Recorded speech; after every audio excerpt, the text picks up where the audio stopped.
আসসালামু আলাইকুম বন্ধুরা, প্রথমে জানাই রমজান মোবারক। আজ রমজান মাসের প্রথম দিন।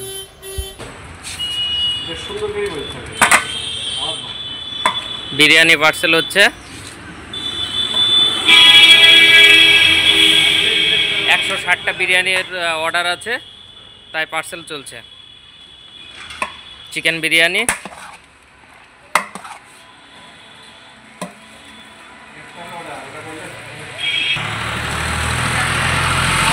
আজকে রমজান মাসের প্রথম রমজানে আপনার 160 পিসের অর্ডার আছে বিরিয়ানি, তাই পার্সেল চলছে। আপনারা যদি কেউ ইফতারে বিরিয়ানি করতে চান তাহলে আপনি যোগাযোগ করুন।